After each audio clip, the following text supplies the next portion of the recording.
지금 시작하도록 하겠습니다. 여러분들 오늘 너무 감사드립니다. 오늘 이 자리에 모여주신 재학생 여러분들, 그리고 졸업생 여러분들, 그리고 모든 기자분들, 유튜버분들, 그리고 이 자리를 함께 하시는 경찰 여러분들 너무 감사합니다. 저희의 지금 입장은요, 학교의 공식 입장은 아닙니다. 하지만 저희가 지금 이 나라가 얼마나 위기에 빠져 있는지, 일단 나라가 있어야 교회가 있는 거 아니겠습니까? 그렇기 때문에 저희는 그런 것을 생각하고 이 자리에 나왔습니다. 이 나라가 얼마나 지금 위기에 빠져 있는지, 이 나라가 지금 얼마나 심각한 위기에 빠져 있는지, 저희는 그런 것을 한번 호소드리고자 이 자리에 나오게 되었습니다. 저는 장신대 신대원 지금 3학년에 재학 중인 김현구 전도사라고 합니다. 사실 제가 이 자리에 나오기까지 정말 많은 용기가 필요했습니다. 하지만 그렇다고 해서 지금의 이 현실을 두고 보기에는 저의 마음이 너무 힘들었습니다.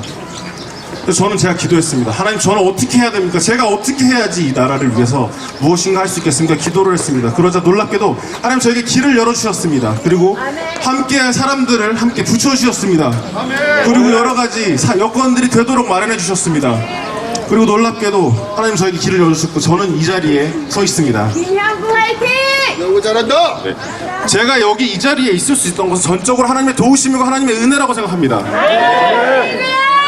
그리고 저는 사실 겁이 안 난 건 아니었습니다. 하지만 그럼에도 불구하고 지난 토요일 윤석열 대통령께서 석방되시고 구치소로 나오시는 그 당당하신 모습을 보면서 저는 흔들렸던 마음을 다잡고 용기를 내서 이 자리에 섭니다. 화이팅! 저는 오늘 성전 앞에서 백성들에게 강하게 울부짖으며 외쳤던 예레미야 선지자가 보여줬던 그런 그 절박한 마음을 갖고 이 자리에 섰습니다.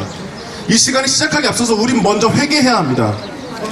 사도 바울은 디모데 전서를 통해서 모든 사람을 위하여, 특히 높은 지위에 있는 사람들을 위하여 기도하라고 했습니다. 근데 여러분들은 우리 모두는 성경의 그런 가르침대로 얼마나 따르고 실천하고 있었습니까?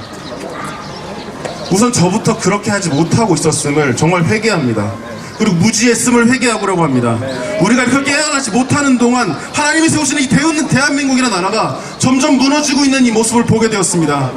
하나님께 대적하는 이 세력들은 하나님의 은혜로 세워진 이 모든 것들을 하나둘씩 무너뜨리면서 끝내는 우리에게 주신 최고의 선물, 자유라는 그런 최고의 선물까지도 빼앗으려고 지금 우리의 목을 조여오고 있습니다.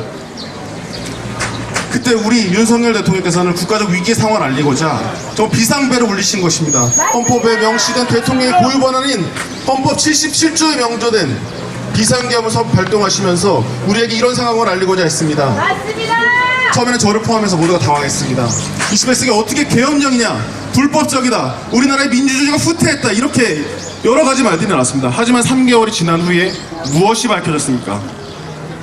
우리에게 밝혀진 것은 우리나라의 수많은 불법적인 행태가 만연하고 내부 카르텔들이 결탁으로 인해서 정의가 무너져 내리고, 그리고 우리 자유와 나라가 외부 세력으로 인해서 뺏길 위기에 처해 있다는 것이었습니다. 맞습니다. 저는 여기서 모든 교회, 그리고 목회자분들, 그리고 모든 신학생들 분들에게 한번 묻습니다. 과연 지금 이 상황은 단순하게 정치적 싸움입니까? 아닙니다. 그렇다면 누군가의 독재를 위한 그런 야욕이었습니까? 아닙니다! 저는 이제 교회가 깨어난다고 생각합니다. 저는 이제 교회가 지금 단순히 정치라는 프레임에서 벗어나서 더 넓은 시각으로 이 상황을 바라봐야 한다고 생각합니다. 그런 마음가짐으로 호소하겠습니다. 그렇기 때문에 저는 사실 하나님을 사랑하고 나라를 사랑하고, 그리고 또 저희 학교를 사랑합니다. 여기에 모이신 모든 분들이 그런 마음으로 나왔을 것입니다. 그런 마음을 생각해 주시고 저희가 생각하는 이 모든 것을 한번 들어주시면 감사하겠습니다. 저희가 우선 시작하기 전에 사진을 먼저 찍으려고 하는데요. 저희가 혹시 대학생분들 그리고 졸업생분들 여기 이 자리로 함께 오셔가지고 저희 한번 단체 사진 한번 찍고 가시면 좋을 것 같습니다. 지금 바로 움직여주겠습니다. 학생증 있으신 분들 학생증 들어주세요. 학생증.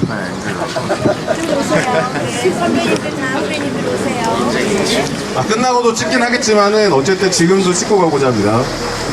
학생들 들어주세요!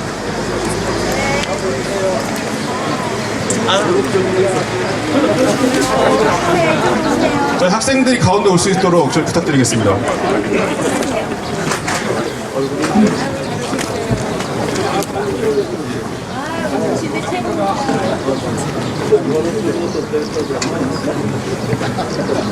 자, 우선 학생증 들어주시면 감사하겠습니다. 학생증 드리겠습니다.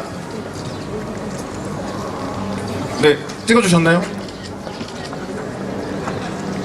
네, 다 찍으셨으면 네, 이제 본격적인 행사를 시작하도록 하겠습니다.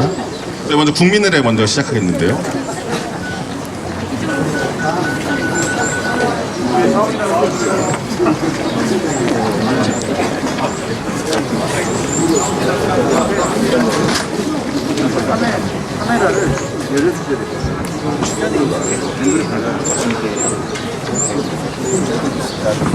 저희 김철원 교수님이 들고 계신 앞에 계신 태극기를 한번 들어주시면 감사하겠습니다. 봐주시면 감사하겠습니다. 국기에 대한 경례를 하려고 합니다. 정면에 있는 김철원 교수님이 들고 계신 태극기를 주시해 주십니다. 국기에 대하여 경례.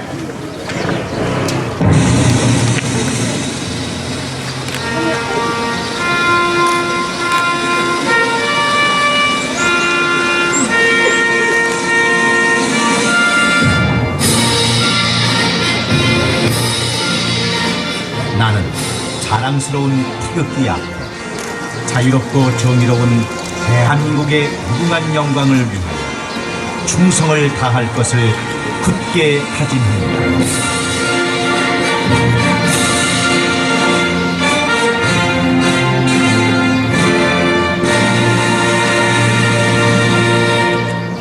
바로 저희는 신학교이기 때문에 호국 선열과 묵념은 저희 진행하지 않도록 하겠습니다.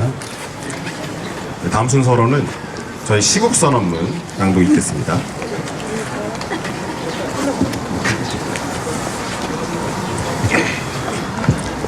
제가 낭독하겠습니다. 윤석열 대통령 탄핵 반대를 위한 시국선언문. 사랑하는 장신의 학생, 졸업생 여러분, 그리고 모든 한국교회 교회 목회자, 성도 여러분 안녕하십니까? 저는 2024년 12월 3일 밤, 그날에 우리는 비상계엄이라는 전례 없던 사건을 통해서 충격과 혼란의 밤을 보냈던 것을 아직도 기억하고 있습니다. 그러나 그 혼란이 끝난 시점에서 우리가 마주하게 된 것은 하나님의 은혜 가운데 세워진 이 나라, 대한민국이 헌정사상 가장 위기의 상황에 처해 있다는 것이었습니다. 우리는 지난 3개월에 걸쳐 이 나라의 근간으로 알고 있던 법치주의와 민주주의가 무너지고 온갖 불법이 자행되면서 우리가 생각하던 정의와 양심이 무너지고 있는 이 순간을 실시간으로 목격하고 있습니다. 결국 이런 상황에서 대통령의 탄핵 인용은 자유민주주의 체제의 탄핵이라고 봐도 무방할 것입니다. 우리 열교구 대표라고 하는 대통령에게도 이런 무자비한 폭거를 일삼는데, 만약 이대로 탄핵이 인용이 되어버린다면 앞으로 우리의 신앙의 자유, 우리가 사랑하는 교회는 어떻게 되겠습니까? 어쩌면 지금 이 국가의 위기와 혼란의 책임은 우리 교회와 목회자들에게, 그리고 우리 신학생들에게 있다고 할 수 있습니다. 그동안 교회는 정치적 위기와 수많은 불의가 행해지는 이 세상을 보면서 그저 교회가 정치적인 움직임을 가져서는 안 된다, 이런 이유 하나만으로 침묵했습니다. 또한 우리 역시 목회자 후보생으로서 세상 속으로 나아가 복음 전파를 위해서 준비하고 있으면서도 지금 이 나라가 어떻게 돌아가는지, 어떤 상황에 놓여 있는지 너무 무지했습니다.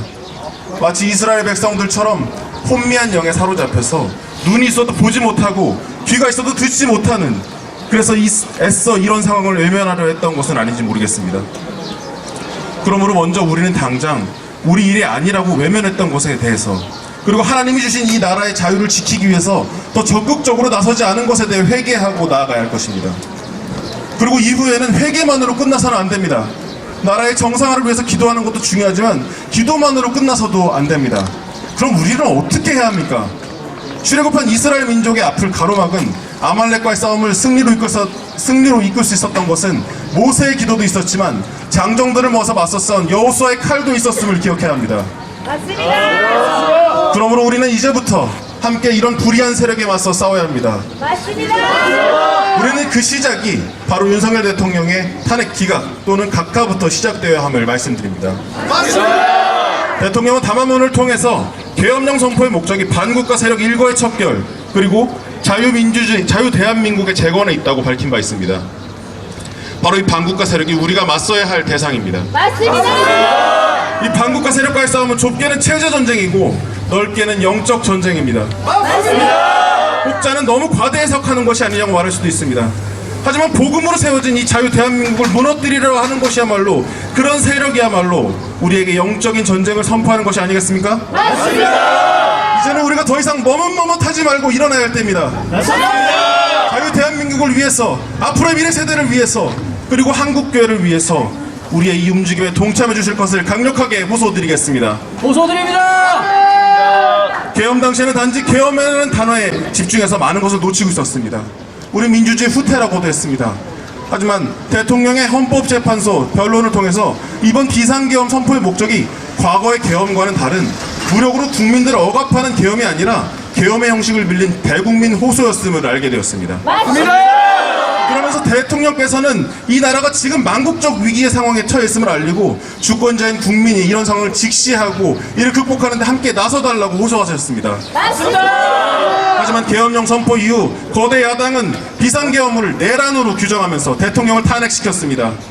그리고 탄핵 가결 이후 이들은 내란 요소를 밝혀내지 못하자 은근슬쩍 내란죄 항목을 빼버렸습니다.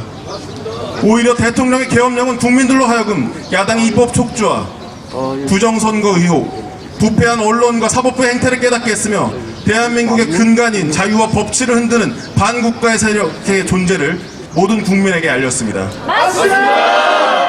그리고 이미 우리는 하이브리드 전쟁이라는 총성 없는 새로운 형태의 전쟁 한가운데 있음을 각인시켰습니다. 첫째, 거대 야당은 무분별한 입법 톡주로 대통령의 손발을 자르고 행정부를 마비시켰습니다. 야당은 윤석열 행정부가 출범한 이후 자그마치 29번의 탄핵을 남발했습니다.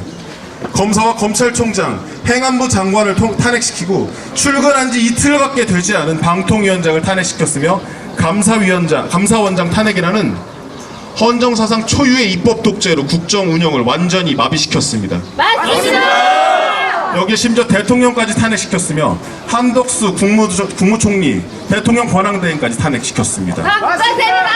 그래서 행정부를 철저히 마비시키고자 했습니다. 지금은 최상목 대행마저 자기 말을 듣지 않는다고 탄핵시키려는 시도에 있습니다. 그 가운데 국익과 국민 그리고 청년들은 철저히 무시당했으며 국회에는 야당의 이권만이 자리 잡고 있습니다. 야당은 대통령실, 검찰, 감사원, 경찰의 특수활동비를 전액 삭감시켰으며 동해가스전 대왕고래 예산 삭감, 마약 수사 예산 삭감, 청년 일자리 지원과 저출산 대책 예산을 삭감하면서 대한민국의 미래를 붕괴시키고 있습니다. 이것은 현재 진행 중입니다. 또한 중국인이 드론으로 주요 군시설과 국정원을 촬영하는 경악스러운 일이 발생했음에도 야당은 간첩법 개정을 반대하면서 국가의 안보 또한 붕괴시키고 있습니다.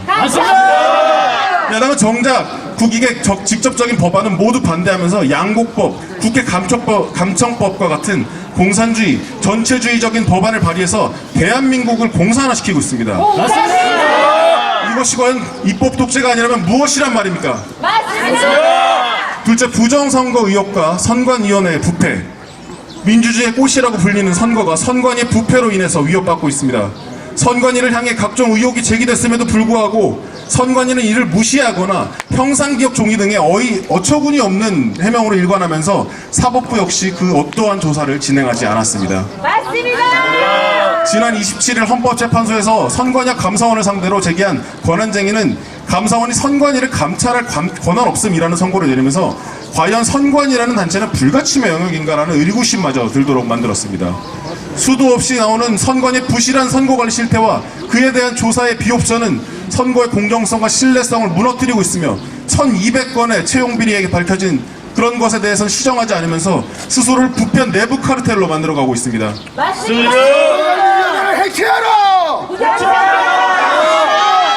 심지어 지난 10년간 밝혀진 878건의 추가 채용 비리에 관한 부분에 드러난 데에서는 사과는커녕 가족 같은 회사 원래 그래왔다 이런 변명만을 반복하면서 분노하도록 만들었습니다. 특히 선관위 위원장이 대법관인 점과 헌재 재판관 8명 중에 4명이 선관위 위원장 출신이라는 점에서 국민의 시선과 감시가 필수로 이루어져야 할 것임을 알려드립니다. 셋째, 부패하고 편향된 사법부와 불의한 재판관 그리고 눈 감은 언론. 사법부는 법치주의라는 절대적인 기준을 저버렸습니다. 이에 대한민국의 공정과 정의는 상실됐으며 공의를 실현해야 할 사법부는 우리법 연구회라는 역사상 최악의 카르텔이라는 그런 특정 세력만을 대변하고 있습니다. 대한민국 전체 판사 중 우리 법 소속 판사는 불과 3%에 불과합니다. 그러나 그 3%에 속하는 불의한 재판관들이 현재 사법부의 주요 요직을 맡고 있습니다. 맞습니다. 영구회를 해체하라! 헌법재판관 8명 중 4명의 불의한 재판관들 역시 우리법연구회 소속으로 이는 사법부의 내 부패한 카르텔이 존재한다는 것을 의미합니다. 또한 법의 집행 과정에서 수많은 절차상의 불법을 저질렀습니다.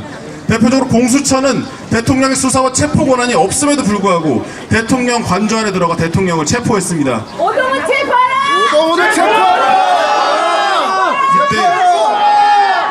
이때 관저에 투입된 체포 인원은 거의 4,000명이 육박하는데 이는 계엄 때 동원된 군인 약 570명보다 훨씬 많은 수치입니다.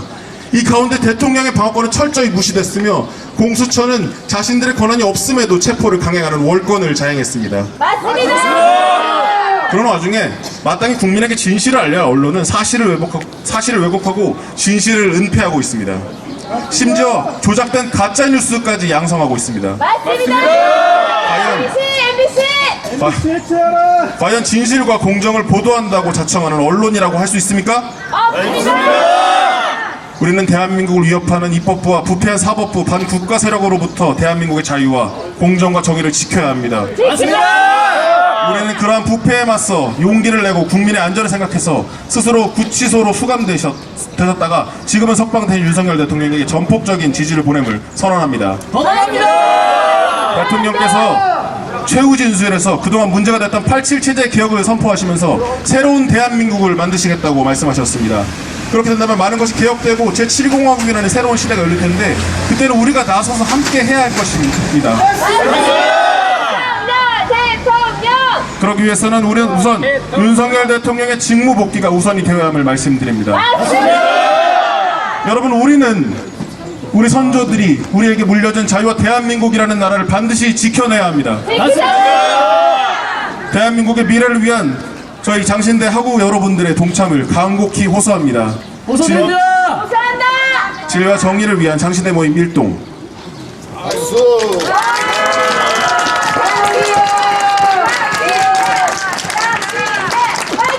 네, 다음은 저희 그 연설이 있겠습니다. 저희 연설은 제 학부생이신 저희 학부 3학년 김승범 하구부터 진행해 주시겠습니다.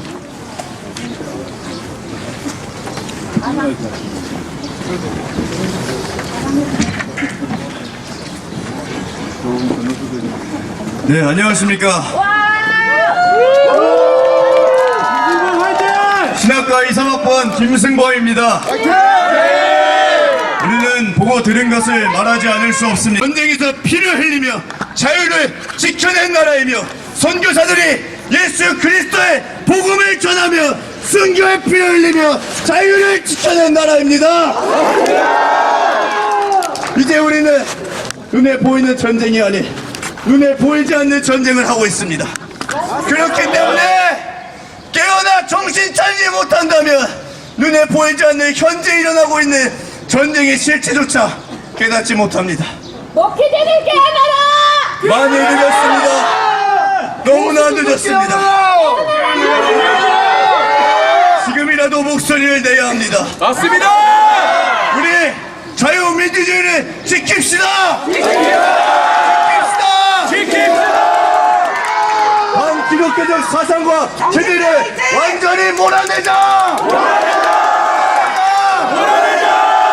드디어 수면 위로 드러난 반국가 세력을 완전히 척결하자.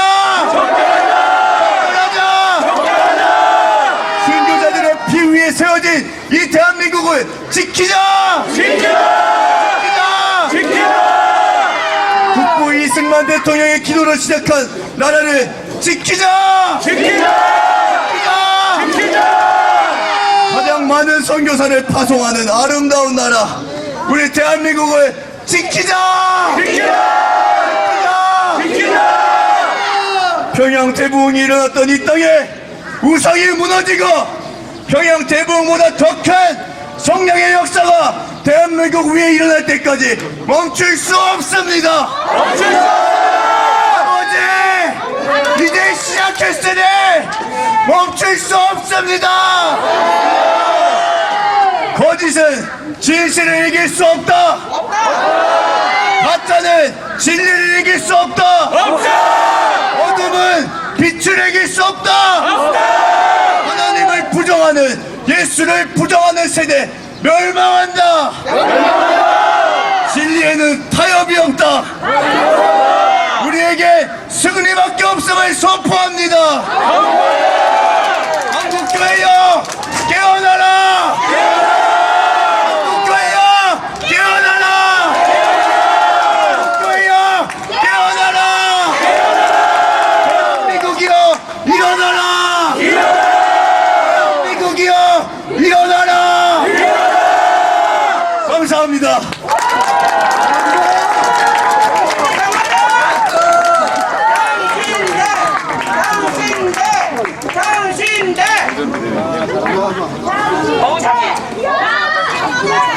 좋은 연설 감사합니다.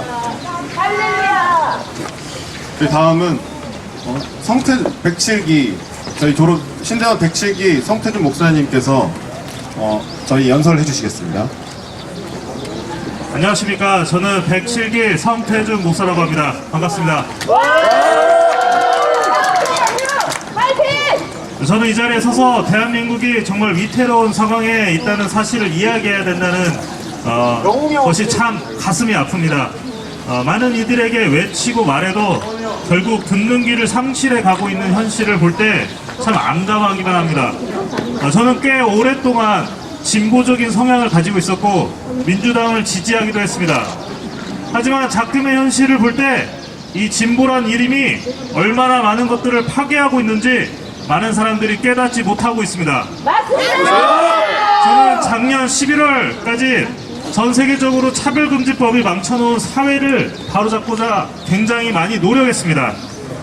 성경적인 관점을 무시한 진보라는 것이, 또 성경적인 관점이 없는 평등이라는 것이 사실은 양의 탈을 쓴 일이라는 것을 깨닫게 되었습니다. 많은 사람들이 윤석열 대통령의 계엄을 비난하지만 계엄 선포 이전에 지금 야당이 저질러 놓은 29번의 탄핵과 좌파적인 입법만을 발휘하는 방식, 정치적으로 편향된 재판, 감사원의 감사로 드러난 선관위의 파렴치한 부정비리는 자유민주주의와 법치를 흔들었습니다. 심지어 최근에 감사원이 조사한 선관위의 비용 채용 비리 및 불법이 878건이 있었다는 것이 세상에 드러났음에도 사람들은 관심조차 없으며 헌법재판소는 감사의 대상에서 선관위를 배제하는 판결을 내렸습니다. 맞습니다. 그러니 대통령이 선관위를 조사하겠다고 계엄을 했다는 말이 잘못된 말입니까? 아닙니다. 30년 이상의 베테랑 국정원 3차장의 법정 증언으로 선관위 시스템이 엉망이었음이 이미 만천하에 드러나 알게 되었고, 가장 공정해야 할 선관위가 인사 과정에서 자기 가족을 부정 채용하고 헌법기관에 준한다는 이유로 수많은 법령을 어겨가면서 감사원의 감사까지 피하고 있었다는 사실이 드러났음에도 국민들은 여전히 깨닫지 못하고 있습니다. 헌법재판소의 재판관들은 우리법연구회 출신이 4명이나 있으며 창원에서 일어난 간첩사건을 법정에 세워도 악랄한 재판 지원으로 간첩들은 구속조차 하지 않았음에도 불구하고 한나라의 대통령은 내란죄로 탄핵 소추를 해놓고 내란죄를 빼고 헌법재판을 하기 시작했으며 달랑 15자로 대통령을 구속하고 그것도 모자라 영장을 남발하며 절차적 흥결 투성이로 진행된 재판을 하면서도 위헌이 아니라고 계속해서 판결하고 있습니다. 맞습니다. 홍장원 그리고 곽종근 사령관의 증언이 재판 과정에서 위증으로 드러났음에도 여전히 야당 프레임에 갇혀 현실을 보지 못하고 있는 수많은 국민들이 있습니다. 잘못된 정치가 대한민국을 망치고 있다는 것을 이제는 깨달아야 합니다. 맞습니다. 여러분, 저는 지난 2달 동안 세이브 코리아에서 같이 일하면서 많은 것들을 보고 배웠습니다. 저는 진보적인 성향을 많이 가지고 있었던 사람이었지만 이제는 더 이상 그런 비성경적인 진보를 지향하지 않습니다. 우리는 하나님의 가치와 하나님의 말씀을 토대로 이 나라가 세워졌다는 것을 알고 있습니다. 맞습니다. 그 말씀이 사라져가고 그 말씀을 지키지 않는 정치와 사회는 무너져 갈 수밖에 없습니다. 그럼에도 불구하고 이 장신대 시국선언을 준비하는 과정에서 이 장신대는 왜 학생들이 자유로운 표현의 자유를 억압하고 있는 것입니까? 제가 8년 전에 사경의 문제로 대자보를 썼을 때도 여기 계신 교수님들은 저를 징벌하지 않았습니다. 왜냐면 표현의 자유는 그만큼 중요하기 때문에 그렇습니다. 그런데 왜 학생들이 자유롭게 발언하겠다는 이 시국선언을 하는 학생들을 처벌하겠다는 말이 왜 나오고 있는 것입니까? 왜 졸업한 지 8년이 지난 제가 왜 장신대가 좌파 신학교라는 이야기를 들어야 되는 겁니까? 안타깝습니다. 지금 입법 독재는 중국이 홍콩을 먹은 것과 굉장히 유사합니다. 홍콩이 어떻게 중국 정당으로 넘어간 줄 아십니까? 홍콩에도 입법회가 있었습니다. 입법회는 70명으로 구성되어 있습니다. 그중에 40명이 국민투표로 선출이 되고 30명은 상원 의원처럼 각 기업에서 선출하게 됩니다. 그런데 40명이 선출한 국회의원들은 대부분 반중, 그다음에 친중 세력과는 거리가 먼 국회의원들이 선출되지만 30명의 상원과 같은 국회의원들은 친중 기업이 친중적인 성향을 띨 수밖에 없기 때문에 입법회가 다 입법을 할 때마다 친중적인 성향이 나타날 수밖에 없습니다. 맞습니다.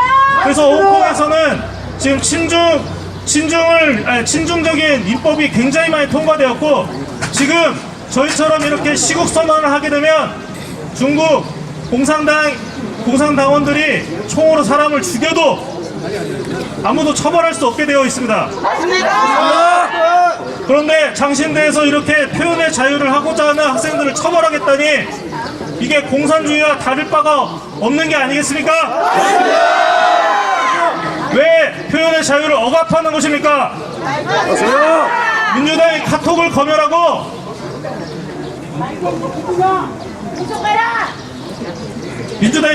검열하고 또 우리가 생각하는 모든 것들을 검열해서 처벌하겠다는 말도 우리는 심심찮게 들어왔습니다. 지금 이러한 상황들이 우리 대한민국이 처해 있는 정말 위기입니다. 맞습니다. 우리 자유 대한민국의 가치를 지켜야 되는 사람들이 이 자리에 나와 외치는 이 목소리들을 지금 신학교에 있는 모든 사람들과 또 교수님들, 또 깨어나지 못하고 있는 목회자님들이 올바로 바로 잡아 주셔야 합니다.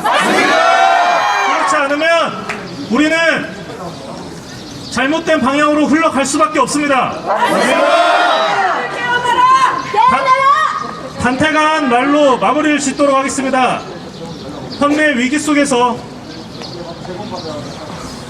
다시 말하겠습니다.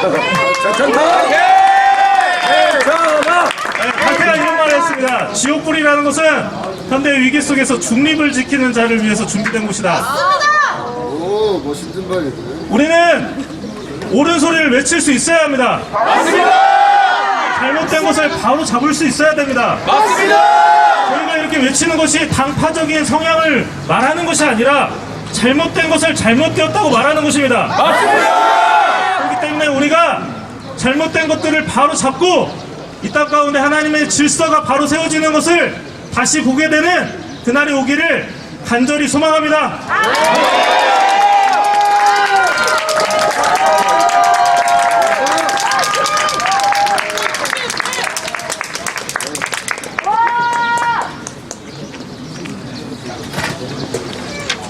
장신대 화이팅! 안녕하십니까. 저는 아까도 시국선언문을 낭독했던 신대원 119기 지금 3학년 재학 중인 김현구라고 합니다. 와!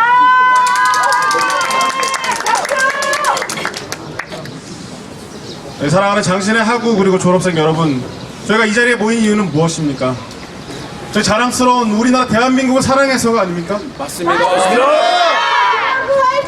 저도 나라를 사랑하는 마음은 정말 누구한테도 뒤지지 않는다고 생각합니다.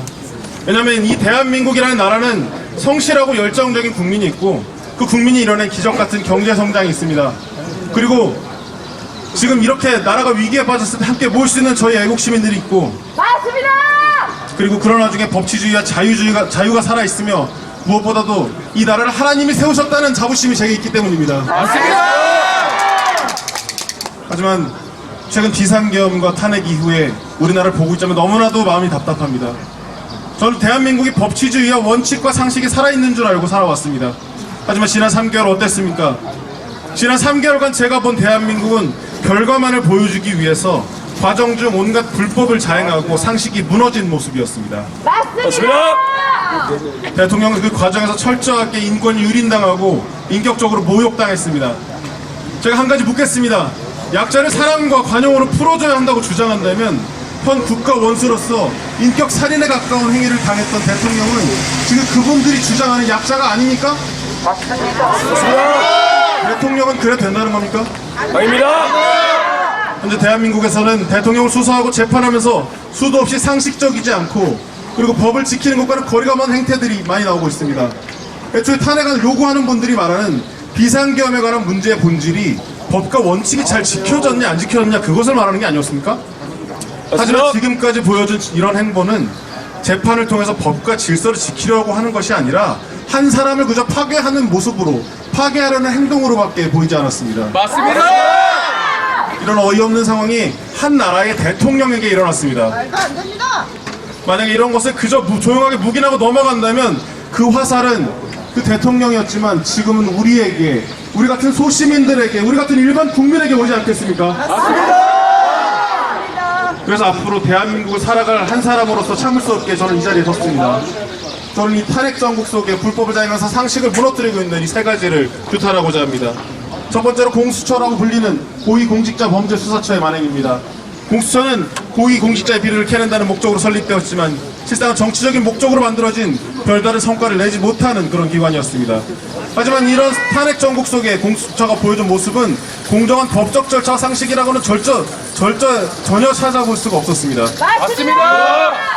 원래 내란 수사권이 경찰에게만 있다는 거 알고 계십니까? 하지만 공수처는 주인공이 되고 싶었는지 내란죄 수사권이 없음에도 이 사건을 이첩받아서 왔습니다. 그리고 아직 법적인 결과도 나오지 않은 대통령에게 내란 우두머리라는 말도 안 되는 혐의를 붙여서 체포했습니다. 그리고 과정에서 영장을 받기 위해서 원래 법적으로 영장 청구 기관으로 명시된 서울중앙지법에 영장을 신청했다 기각되자 자신들이 영장을 받는데 유리하다고 판단된 서부지법에 신청해서 받아냈습니다. 맞습니다. 영장 신청해서 영장 집행을 위해서 딱풀 공문이라는 공문서 위조를 저지르고 대통령의 관저에 들어가기 위해서 계엄 때 동원된 군인 570명의 몇 배가 넘는 거의 4,000명 가량의 이상의 경찰을 동원해서 관저에 불법 침입해서 연직 대통령을 끌어내려고 했습니다. 구속 기간이 지났음에도 불법적으로 대통령을 구금시켜서 구속 기소했습니다. 장영 구속하라. 이후에 구속영장 역시도 서울지법이 아닌 자기들에게 유리한 서부지법에 청구했고 구속영장을 받아내는 애는 자기들끼리 자축하듯이 술파티까지 벌였습니다. 이게 말이 됩니까? 안 됩니다! 이 과정에서 거짓말도 서슴지 않고 저지르면서 공수처는 꼼수처라는 불명예스러운 별명까지 얻게 됐습니다. 이 때문에 결국 대통령은 불법적으로 구치소에 감금된 채 52일이라는 시간을 보내고 석방되었습니다. 저는 묻습니다. 이게 과연 그들이 말하는 정의입니까? 아닙니다. 그래서 과정 따위는 아무런 문제가 되지 않는다는 게 바로 그들이 말하는 정의라는 겁니까? 저는 이런 공수처 행동을 도저히 용납할 수 없습니다. 두 번째로 사법부의 행정과정을 규탄하겠습니다. 현재 대한민국 사법부는 사조직이었던 우리법연구회라는 단체 출신의 법조인들이 지배하고 있습니다. 그래서 지금 헌법재판소에서 현재 대통령의 탄핵 심판을 맡고 있는 8명 중에 지금 4명이 이 단체 출신입니다. 그리고 이것도 모자라서 또 한 명의 우리법연구회 출신 판사를 끌어오기 위해서 기존의 법들을 모두 무시하고 졸속적으로 처리했습니다. 또한 여기에 이들은 법적으로 뿐만 아니라 이외 그 외의 부분들에게도 대통령에게 고통을 주었습니다. 현재는 헌법연구원 TF팀을 통해서 이틀에 한 번 심리를 요구하는 졸속 재판을 진행하고 직접 신문하는 거 금지하고 증거 영장을 기각시키고 초식의 재판이라는 어이없는 재판을 진행하면서 대통령의 심신을 갉아먹는 진행을 지시했습니다. 이 과정에서 인권의 권고사항까지 무시했습니다. 과연 사법부는 공정한 법 절차를 진행하려고 하는 것입니까? 아니면 한 사람의 영혼을 파괴하려고 이러는 것입니까? 유탄한다! 마지막 세 번째는 재판 과정에서 보여준 반응이었습니다. 근데 대통령 탄핵 강요가 지금 탄핵 정국으로 이어진 것은 박정근 전 특수사령관과 박정근 전 특수사령관이 국회 본회의장의 내부 의견들을 끌어내는 증언, 그리고 홍장원 전 1차장이 체포명단이 적힌 메모가 발견됐다는 그런 것이었기 때문이었습니다. 하지만 재판을 진행하고 신문을 장로의 신학대학교 학생들 탄핵 반대 시국 선언하고 있는 자리입니다. 그럼에도 이들은 그저 대통령을 탄핵하기만을 목표한다고 이러한 의혹들을 해명하지 않고 있습니다. 이 모든 것에 대해서 묵살하고 있습니다. 저는 어렸을 때 어떤 재판이든 늘 공정하고 정당하게 이루어지고 억울한 사람이 없도록 해야 된다고 배워왔습니다. 하지만 이런 모습을 과연 공정하고 억울함이 없는 재판이라고 할 수 있습니까? 거대 야당은 이들을 옹호하면서 이들을 비난하는 사람들에게 민주파출소라는 그런 고발 시스템까지 만들어서 협박을 하면서 내부적으로 결탁을 한 게 아닌가 싶을 정도의 움직임을 보여줬습니다. 과연 이들이 원하는 것은 공정한 재판입니까? 아니면 그저 탄핵이라는 한 가지 목표를 달성하기 위해서 공정과 상식이라는 부분을 다 무시해도 된다는 것입니까? 더불어공산당 해체하라! 다윗이 사울왕에게 쫓길 때 두 번이나 죽일 기회가 있었음에도 죽이지 않았던 것은 사울이 하나님의 기름을 부은 왕이었기 때문이었습니다. 맞습니다. 그래서 자기를 죽이려고 했던 사람이지만 죽이지 않고 오히려 죽이려는 부하들을 말리기까지 했습니다. 하지만 저는 묻고 싶습니다. 과연 지금 재판 과정에서 재판을 진행하는 사람들이 보여준 현직 대통령을 향해서 그런 모습을 보여주는 것 같아서 다윗이 보여준 모습의 반의 반만큼의 존중이라도 보여줬습니까? 저는 이런 부분에 대해 사법부를 비롯한 모든 관련 기관이 사과하고 각성할 것을 요구합니다.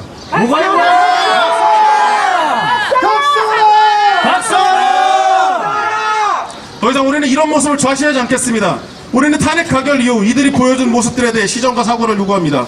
또한 더 이상 이런 비상식적이고 불법적인 움직임으로 하나님이 보호하시는 대한민국을 망치지 마시기를 강력하게 경고드리겠습니다.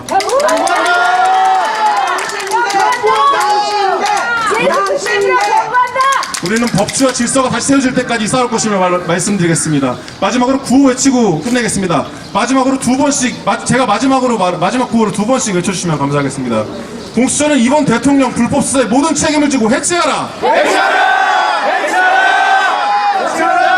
이런 졸속 행정으로 이번 탄핵 재판을 진행한 모든 사법부의 관련자들은 사퇴하라! 헌법재판소는 이런 의미 없는 탄핵 심판을 멈추고 당장 탄핵 심판을 각하하라. 감사합니다.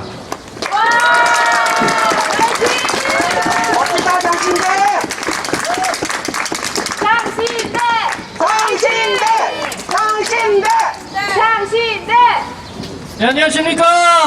안녕하세요. 저는 장신대 신대원 2학년 김선율이라고 합니다. 대한민국을 사랑하는 장신인과 애국 시민 여러분, 지금 대한민국의 자유민주주의와 법치주의는 심각한 위기에 처해 있는 것입니다. 현재 더불어민주당은 국회 다수의 의석을 이용해 헌법 정신과 삼권 분립을 무너뜨리며 독재적 입법 활동을 강행하고 있습니다. 맞습니다. 우리는 대한민국의 이 헌정 질서를 파괴하려는 이 민주당의 입법 독재를 결코 용납할 수 없습니다. 모두 동의하십니까? 맞습니다.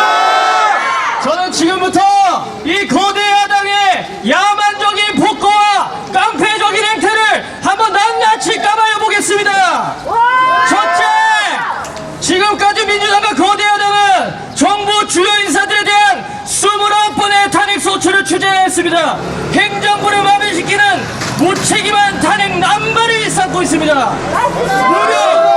여러분 무려 29번이라뇨. 이게 말이 됩니까? 안 됩니다. 이것은 단순히 정치 공방의 수준을 넘어서 상식적인 선을 넘은 것입니다. 이것은 민주주의를 유린하는 정치 공방의 수준을 넘은 위험한 권력 직권남용이자 독재적인 폭거에 해당하는 행태인 것입니다. 그런데도 민주당은 정치적 불만이 있을 때마다 탄핵 카드를 꺼내들며 무슨 건달도 아니고 탄핵 협박을 통해 정권을 무너뜨리려는 의도를 숨기지 않고 있습니다. 여러분, 근데 여기서 정말 분노를 참을 수 없는 사실이 무엇인지 아십니까? 여러분, 이 탄핵 공세를 통해 행정부가 마비되면 결국 그 피해는 누구에게 돌아가는 것입니까? 국민입니다. 맞습니다. 국민입니다. 맞습니다. 우리입니다. 국민의 삶을 윤택하고 평안하게 해야 할 입법부가 정치적 탄핵 공세를 하면서 국민을 위한 정책은 뒷전이고 자유민주주의 체제와 정권을 파괴하고 있는 이 민주당, 이 탄핵 충돌이 바로 반국가 세력이 아니면 누가 반국가 세력입니까? 누가 반국가 세력입니까? 여러분, 다 해산하라.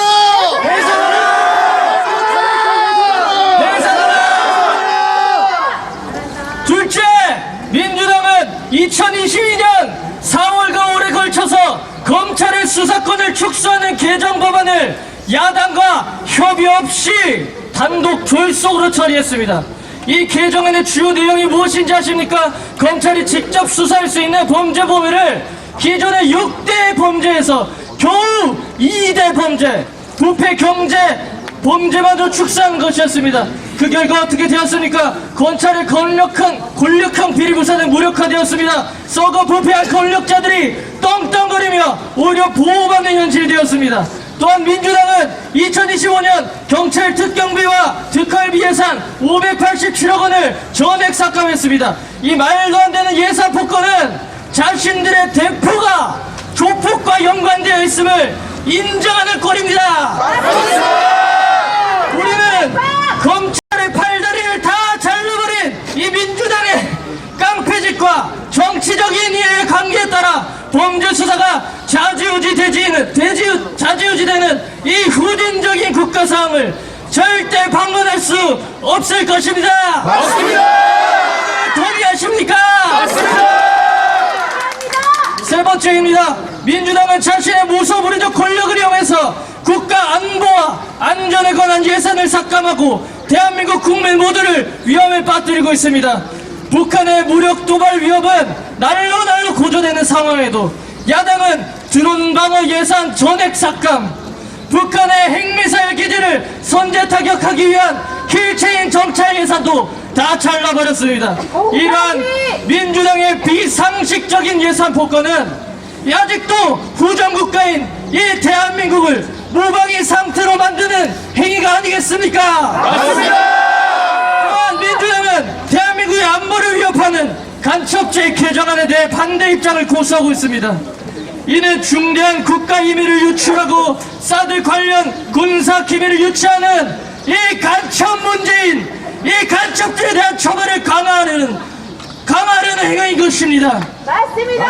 대한민국 국민을 중국의 위험에 빠뜨리는 행위인 것입니다. 맞습니다. 여러분, 홍콩처럼 중국에게 자유를 빼앗기고 싶지 않으시죠?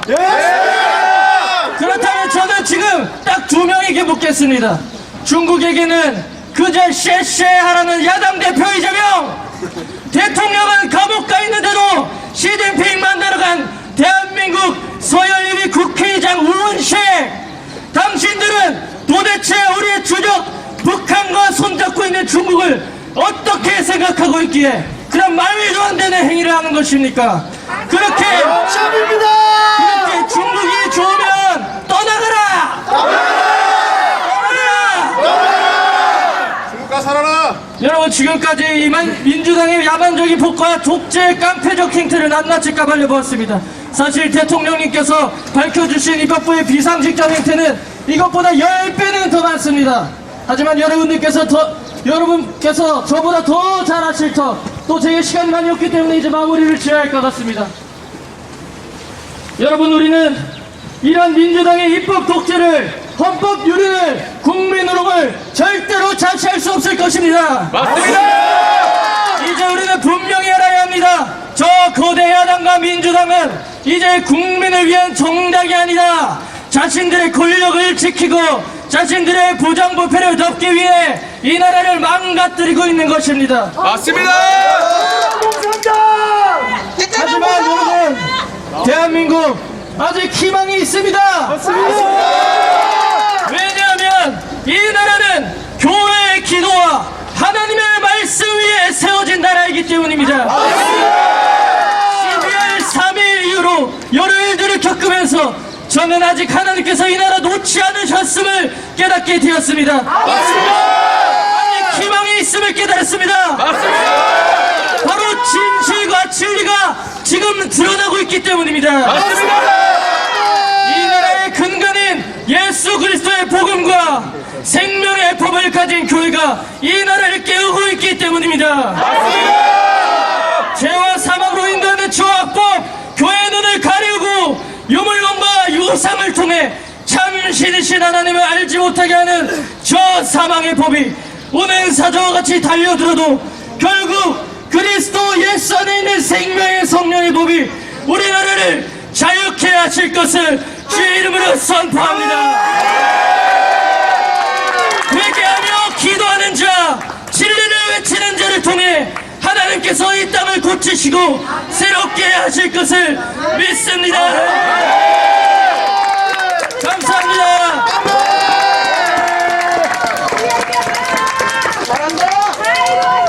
이재명 구속하라! 자유로운 통일! 존경하는 애국시민 여러분, 소리 좀 키워주세요.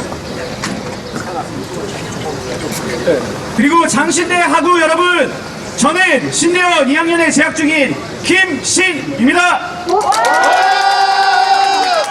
저는 선관위의 채용 비리로 인해 무너진 공정성 그리고 부정선거 의혹에 대해 규탄하기 위해 나왔습니다. 지금 대한민국은 심각한 위기 속에 놓여 있습니다. 선거가 조작되고 국민의 주권이 흔들리고 있습니다. 우리는 더 이상 이 현실을 외면할 수 없습니다. 선관위의 채용 비리와 부정선거 의혹이 연이어 나오고 있습니다. 국민이 손으로 뽑아야 될 그 지도자들이 공정한 절차를 통해 선출된 것이 아니라 특정 세력에 의해 조작되어 결정되었다면 우리는 과연 대한민국을 민주공화국이라 할 수 있겠습니까? 없습니다! 선거를 공정하게 관리해야 할 선관위가 채용 비리를 저질렀다는 사실이 밝혀졌습니다. 내부 고발과 감사원 감사 결과 특정 고위직 공무원의 자녀와 그리고 친인척을 부정한 방식으로 채용한 정황들이 속속들이 드러났습니다. 맞습니다! 대한민국 선거를 책임지는 조직이 내부적으로 부정을 저지른다면 이들이 과연 공정한 선거를 운영할 수 있겠습니까? 없습니다! 윤석열 대통령님께서 4차 국민 담화문을 통해 선관위를 비롯한 헌법기관들과 정부기관에 대해 북한의 해킹 공격이 있었다는 충격적인 사실을 전해주셨습니다. 모든 기관들은 전산 시스템의 안정성을 점검하고자 국정원의 시스템 점검에 동의했지만 선관위는 헌법기관임을 내세우며 완강히 거부했습니다. 이는 마땅히 의심할 만한 행태가 아닙니까? 맞습니다! 그러다가 채용 비리 사건이 터져서 감사와 수사를 받게 되었고 시스템 장비의 아주 일부분만 점검을 응하였고 나머지는 불응했습니다. 국정원 직원이 해커로서 해킹을 시도하자 얼마든지 데이터 조작이 가능했고 방화벽도 사실상 없는 것이나 마찬가지였다고 합니다. 그리고 더더욱 충격적이었던 것은 비밀번호가 1, 2, 3, 4, 5 같은 단순한 패턴이었다고 합니다. 과연 이 모든 것이 상식적으로 이해가 될 수 있는 문제입니까? 아닙니다. 초등학생도 하지 않을 짓을 해놓고 어떻게 납득하라는 말인지 도무지 이해가 되지 않습니다. 맞습니다. 그들은 단순한 비리를 저지른 것이 아닙니다. 조직적으로 이 모든 것을 덮으려 했습니다. 자료를 삭제하고 감사를 거부하고 내부의 부패를 은폐하려 했습니다. 이러한 집단이 대한민국의 선거를 관리한다는 것 자체가 국민에 대한 모독이며 대한민국 민주주의를 능멸하는 것입니다. 맞습니다.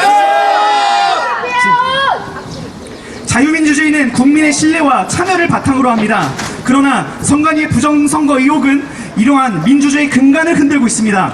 2020년 제21대 국회의원 선거 개표 과정에서 전자개표기 오류가 발생하였고 일부 지역에서는 투표지 분류 과정에서 기이한 패턴이 발견되었습니다.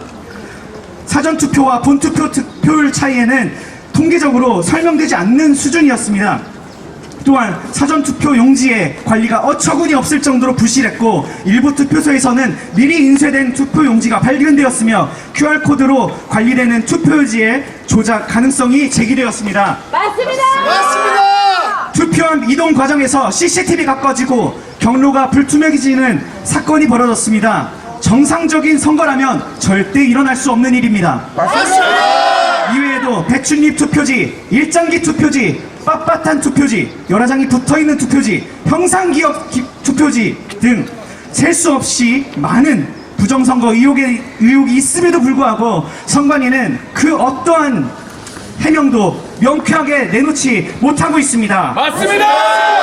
부정선거의 가능성을 철저히 조사하라는 국민의 요구에도 불구하고 문제를 제기하는 사람들을 음모론자로 몰고 갔습니다. 맞습니다. 어떻게 그렇게 뻔뻔한 태도로 국민들을 우롱하고 기만할 수 있습니까? 만약 선거의 공정성에 대한 국민의 의심이 계속된다면 이를 해소하기 위한 철저한 조사가 이루어지는 것이 민주국가의 기본입니다. 맞습니다. 아니 언제까지? 더 큰 문제는 이 부정선거 의혹을 철저히 조사하려는 그 움직임을 막으려는 자들입니다. 선관위는 부정선거 문제를 제기한 시민들과 전문가들에게 명예훼손 소송을 걸어 입을 막으려 하고 있습니다. 그리고 정권과 결탁한 일부 언론은 부정선거를 주장하는 사람들을 가짜뉴스 유포자로 몰고 가려고 하고 있습니다.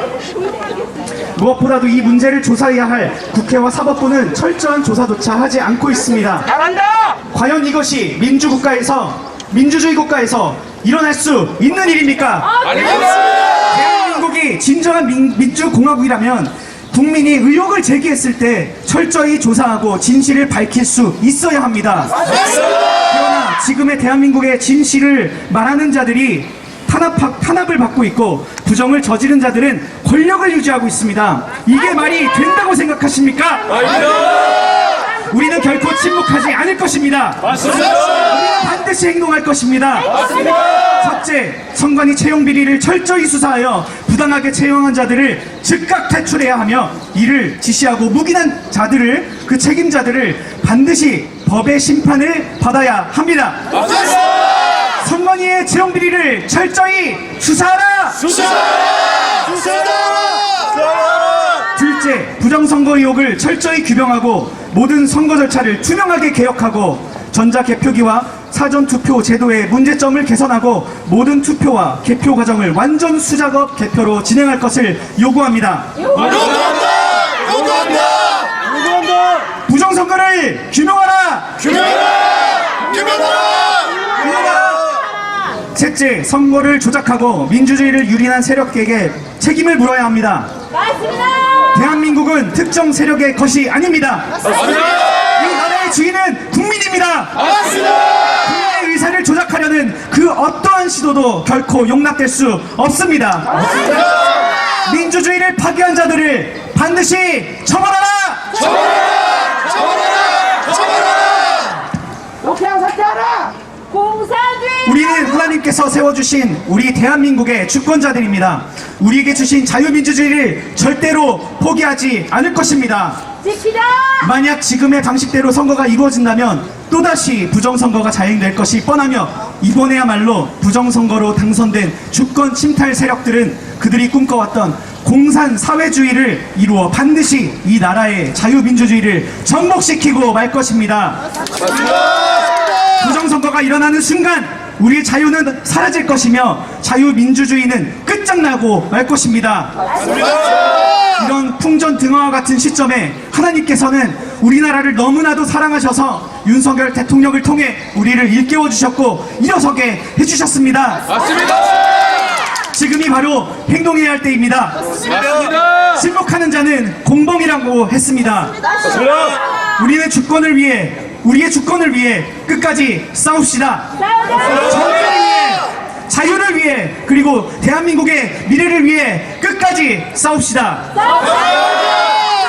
그리스도께서 우리를 자유롭게 하려고 자유를 주셨으니 그러므로 굳건하게 서서 다시는 종의 멍에를 매지 말라. 함께 구호를 외치겠습니다. 부정선거 검증하라.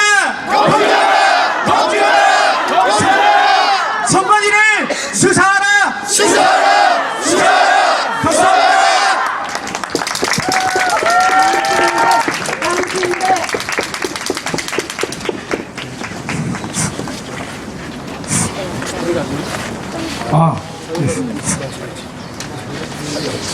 마이크 좀 켜주세요. 저는 장신대 90기 졸업한 남사목 목사입니다. 제가 오늘 여기 나온 이유는 우리 대한예수교장로의 헌법에 보면 제1편 교리가 있고 2편 정치편이고 건징편이 있는데 그 대한예수교장로의 신앙 고백서 국가편에 있어요. 이제 장신대 교수가 국가법에 대해서 복종하라는 그 의무가 있는데도 불구하고 언론 출판의 자유 뭐 이런 것이 다 있는데도 불구하고 그 김운용 총장님이 법을 위반한 거에 대해서 조금 말씀드리겠습니다. 교리편 국가 우리는 모든 그리스도인이 주 안에서 그가 소속한 민족을 사랑하고 국가에 복종할 의무가 있음을 믿는다. 그러므로 우리 그리스도인은 지상의 국가의 법과 권세에 복종해야 한다라는 교리가 있는데 우리 목사님들을 배출하는 우리 학교가 정치하지 말라 뭐 하는 말은 목사님들은 분명히 법을 지켜야 되는 건데 그거에 대해서 잘못 가르치고 있는 것 같아요. 분명히 사회에 이 대한민국에 이렇게 탄핵으로 인해서 엄청난 불법이 자행되면 그 법에 대해서 잘못된 걸 인지해야 되는데 우리 윤석열 대통령은 대한민국 헌법 제77조에 따라 그 비상계엄은 대통령의 고유의 통치 행위로 돼 있어요. 그래서 그 다음에 대통령의 권한에 84조에 보면 대통령은 형사소추를 내란의 죄로 말고는 소추를 당하지 아니에요. 그런데 이번에 그 공수처가 이 불법한 것은 그 공수처법에 보면 26조에 재판 관할은 중앙지방법으로 돼 있음에도 불구하고 그들이 불법으로 했어요. 그거는 우리 대한민국 헌법 제12조에도 보면 법률과 그 체포 구금할 때는 법률과 적법한 절차에 의하지 아니하고는 처벌을 하지 아니한다. 그 헌법을 위반해서 그 오도훈이가 위반한 거예요. 명백한 헌법도 위반하고 법도 위반하고 그 다음에 또 제가 이제 부정선거에 대해 조금 말씀하겠어요. 부정선거는 먼저 우리 전략적으로 행동을 해야 될 거 있어요. 뭐냐면 지난번에 2022년 3월 9일날 대통령 선거 때 윤석열 대통령이 1639만 표를 얻었고 그 다음에 이재명이가 1615만 표를 얻어서 24만 표 차이로 났는데 그때 0.73%로 우리 윤석열 대통령이 됐는데 실제 그때 당시는 우리가 진 거예요. 왜 졌느냐? 그때 심상정 대통령 후보가 그 80만 표를 가져가면 이재명과 합하면 우리가 졌던 건데 우리 진지에서 지금 지고 있다는 것을 현실을 알고 그 전략적으로 이 부정선거를 한 거예요. 왜 부정선거를 했느냐? 거기에도 보정값을 걔들이 1%로 했는데 그걸 못 맞춰갖고 우리 윤석열 대통령이 하나님께서 당선되게 해준 거를 깨달아야 돼요. 그래서 분석을 잘해 전략적으로 행동해야 되고 앞으로도 그 인간들은 문재인 정부 5년 동안에 얼마나 돈을 많이 해먹었느냐? 440조를 해먹었어요. 빚을 이승만 대통령 때부터 박근혜 대통령까지 660조였었는데 부채를 얼마나 늘렸느냐? 440조 이상을 빚을 냈어요. 5년 만에. 그 말이 돼요? 아닙니다. 문재인 정부가 이 좌파 진지에다가 돈을 너무 많이 뿌려갖고 표도 그렇게 도둑을 한 거예요. 그러니까 우리는 선거를 법을 완전히 없애버리고 선관위도 없애버리고 그럼 전략적으로 어떻게 행동을 해야 되느냐? 대한민국 헌법 제72조에 보면 국가 정책에 대해서 국민 투표를 할 수 있어요. 그래서 국회에 해산하는 안건 올리고 국민한테, 그 다음에 선관위 해산하는 걸 하고, 그 다음에 87년도 그 헌법을 개정하는 안건 올려서 국민 투표해서 그거는 대통령한테만 고유 권한이 있어요. 그래서 전략적으로 우리가 그거를 행해야 세 가지를 개정해서 미국식으로 상원 하원, 상원은 100명, 하원은 200명, 국회의원 지금 300명인데 그래야 국회도 그 견제해갖고 의회 독재를 막을 수 있어요. 전략적으로 우리가 대통령이 복귀되면 우리가 그 일을 전적으로 해서 선거법도 다 개정하고, 그 다음에 헌법도 개정하고, 그리고 이번에 새로 국회의원 지방선거니 국회의원 선거, 대통령 선거 날짜를 내년도 6월 달에 지방선거인데 같이 하는 그런 전략을 가지고 전략적으로 하면 아마 우리가 승리할 것 같아요. 그렇게 하기를 제가 바랍니다. 윤석열 화이팅! 화이팅! 윤석열 화이팅! 화이팅!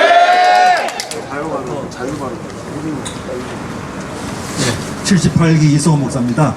제가 여기 지금 장신대 앞에 집회한 게 3회째인데 우리 장신대가 우리 졸업생으로서 상당히 우려를 많이 하고 있습니다. 민주당의 어떤 사주받은 사람들도 아니고 좌파 세력의 앞잡이 노릇을 지금 두 번째 하는데, 지난번에 박근혜 대통령 탄핵할 때도 앞장서서 하고, 근데 지금 모든 사람들이 다 박근혜 대통령 탄핵은 이건 너무 무리고 불법이었다는 게 대체적인 거니까 이 장신대가 진리와 정의, 신앙의 자유를 알려야 되는데 이거 완전히 세속적인 수임 받는 그런 꼭두가시 비슷한 게 대해서 졸업생들이 상당히 걱정하고 있고, 또 이번에도 윤석열 대통령 탄핵 반대하는데 65명이 참여했다는데 이 상당히 이게 정치적이고, 우리가 지난번에 여기서 집회할 때 신앙의 자유, 그 다음에 신앙과 직제, 천주교 일치할 때 저희들이 찾아와서 항의서도 전달하고 교수들이 나서서 아니 천주교 어떻게 우리가 신앙과 직제를 일치할 수 있느냐, 반대하라 해도 말 한마디 안 하고 그러더니 이런 정치적인 문제, 또 이게 예언자적으로 국민들에게 설득 있는 것도 아니고, 장신대와 김문용 총장 교수들은 회개하고 각성하라! 각성하라! 졸업생이 분노한다. 좌파에 서임받지 말고 하나님 앞에 서임받는 총장과 교수 되기 바란다.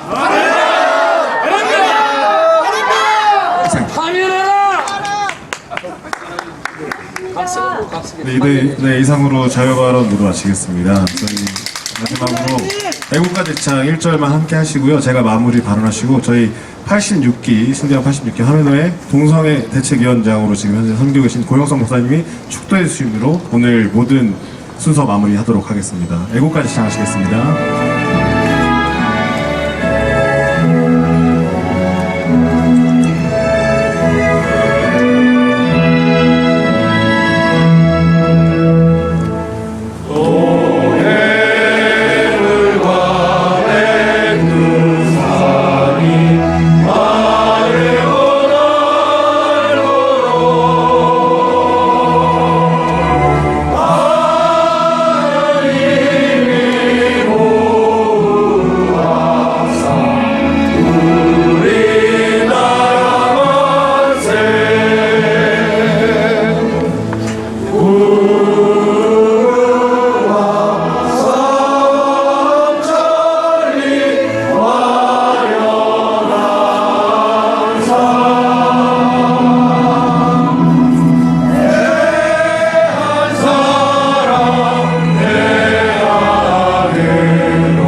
제76기